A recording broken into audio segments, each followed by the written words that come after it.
ಒಂದು ಕಾರ್ಯಕ್ರಮವನ್ನು ಯಾವ ರೀತಿಯಲ್ಲಿ ಸಮೇತ ಖಂಡನೆ ಮಾಡಿರಲಿಲ್ಲ.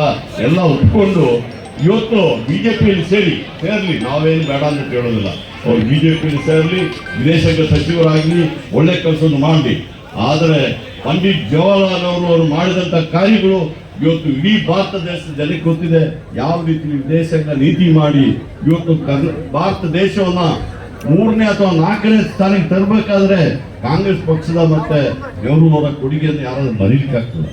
ಅದೇ ರೀತಿಯಲ್ಲಿ ಶ್ರೀಮತಿ ಇಂದಿರಾ ಗಾಂಧಿ ಅವರು, ಲಾಲ್ ಬಹದ್ದೂರ್ ಶಾಸ್ತ್ರಿ ಅವರು, ನಮ್ಮ ನರಸಿಂಹರಾಯರವರು, ರಾಜೀವ್ ಗಾಂಧಿ ಅವರು, ನಮ್ಮ ಪ್ರತಿಯೊಂದು ಮನಮೋಹನ್ ಸಿಂಗ್ ಅವರು, ಪ್ರತಿಯೊಬ್ಬರು ಸಮೇತ ಇವತ್ತು ಭಾರತದ ಏಳಿಗೆಗಾಗಿ ಕೆಲಸ ಮಾಡ್ತಾರೆ. ಹೌದು, ಪ್ರಜಾಪ್ರಭುತ್ವ ಯಾರು ಬೇಕಾದ ಅಧಿಕಾರಕ್ಕೆ ಬರ್ಬೋದು, ಜನರ ಒಂದು ತೀರ್ಪಿಗೆ ನಾವು ತಲೆ ಬಾಕಬೇಕಾಗ್ತದೆ.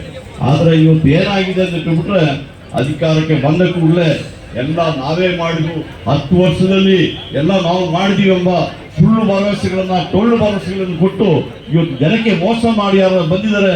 ಇವತ್ತಿನ ಈ ಬಿಜೆಪಿ ಪಕ್ಷ ಮತ್ತೆ ಪ್ರಧಾನಿ ಎಂಬ ಮಾತನ್ನು ಹೇಳ್ತಾರೆ. ಇವತ್ತು ನಾನು ಕೇಳ್ತಾ ಇದ್ದೀನಿ, ನೀವೇನಾದ್ರೂ ಭರವಸೆ, ನಿಮ್ ಗ್ಯಾರಂಟಿ ಯಾವ್ದಾದ್ರು ಇಲ್ಲಿ ತನಕ ಆಗಿದೆ ಎಂಬ ಮಾತನ್ನು ಹೇಳ್ತಾರೆ. ಇವತ್ತು ನಮ್ಮ ರಾಜ್ಯದಲ್ಲಿ ನಮ್ಮ ಮುಖ್ಯಮಂತ್ರಿ ಸಿದ್ದರಾಮಯ್ಯ ಇದ್ದಾರೆ.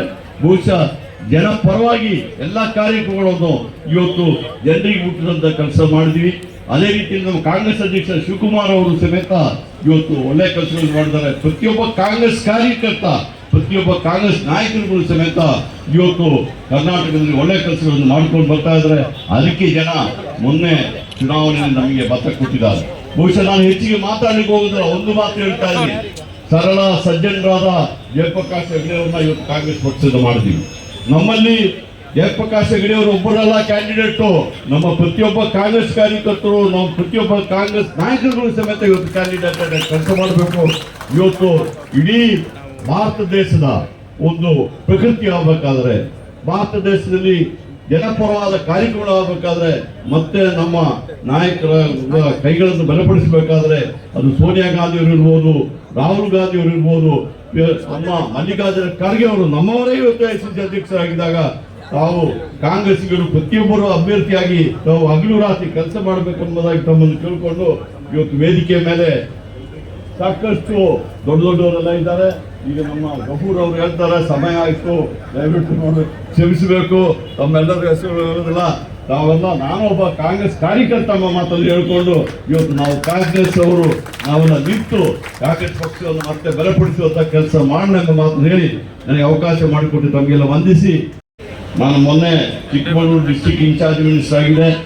ನಮ್ಮ ಚಿಕ್ಕಮಗಳೂರು ಜಿಲ್ಲೆ ಬಹುಶಃ ಎಲ್ಲರೂ ತಿಳ್ಕೊಂಡ್ಬಿಟ್ಟಿದ್ರು ಕಾಂಗ್ರೆಸ್ ಬರೋದೇ ಇಲ್ಲ, ಇದು ಬರೀ ಬಿಜೆಪಿ ಜಿಲ್ಲೆ ಅಂತ ತಿಳ್ಕೊಂಡಿದ್ರು.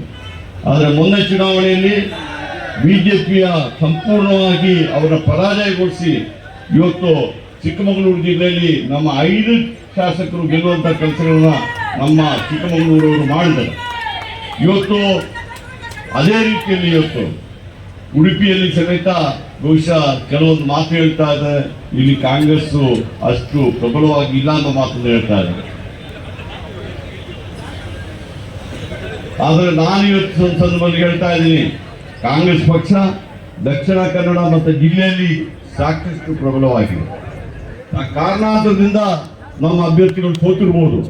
ಆದರೆ ಇವತ್ತು ಈ ಲೋಕಸಭಾ ಚುನಾವಣೆಯಲ್ಲಿ ಇವತ್ತು ನಮ್ಮ ಜಯಪ್ರಕಾಶ್ ಹೆಗಡೆ ಅವ್ರನ್ನ ಇವತ್ತು ನಾವು ಕಾಂಗ್ರೆಸ್ ಪಕ್ಷ ಅಭ್ಯರ್ಥಿಯಾಗಿ ಮಾಡಿದ್ದೀವಿ. ಇವತ್ತು ಜಯಪ್ರಕಾಶ್ ಹೆಗಡೆ ಅವರು ಬಹಳ ಸಜ್ಜನರು, ಸರಳರು.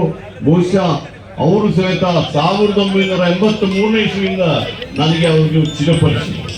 ನಾನು ಬೆಂಗಳೂರಲ್ಲಿ ಭಾರತೀಯ ನಗರ ಕ್ಷೇತ್ರದಲ್ಲಿ ಮೊದಲನೇ ಬಾರಿ ಅಭ್ಯರ್ಥಿಯಾಗಿ ಕಂಟೆಸ್ಟ್ ಮಾಡಬೇಕಾದ್ರೆ ಅವರು ಸಮೇತ ನನ್ನ ವೋಟರ್ ಆಗಿದ್ದರು.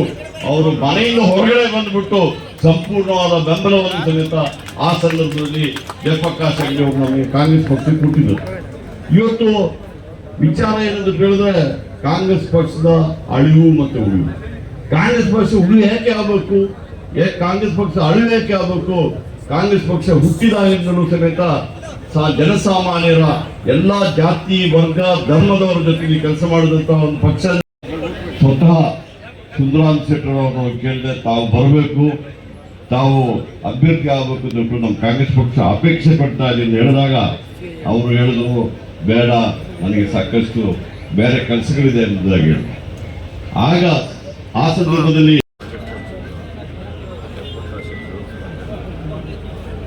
ಒಳ್ಳೆಯ ಜನರ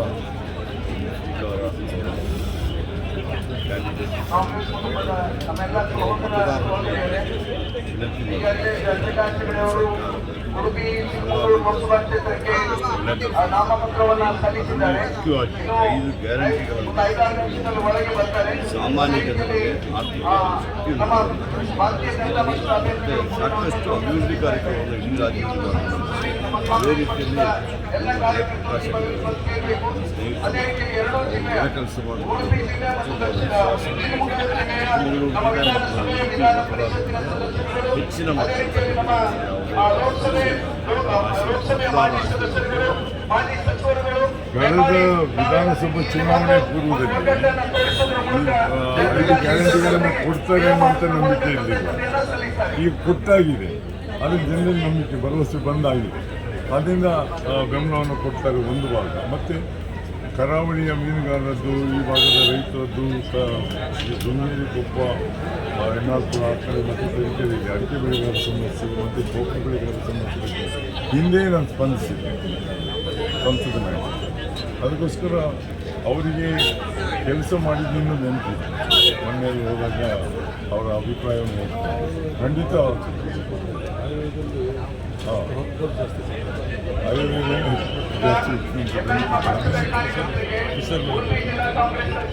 ಇನ್ನೆಂದು ಅಷ್ಟು ಮೀನುಗಾರಿಕೆಗೆ ಇದನ್ನು ಕೊಟ್ಟಿದ್ದಾರೆ. ಹಿಂದೆಯೂ ಡೀಸೆಲ್ ಎಕ್ಸೆಂಪ್ಷನ್ ಮಾಡಿದ್ದು ಸಿದ್ದರಾಮಯ್ಯನವರೇ ಫೈನಾನ್ಸ್ ಮಿನಿಸ್ಟರ್ ಆಗಿದ್ದಾರೆ.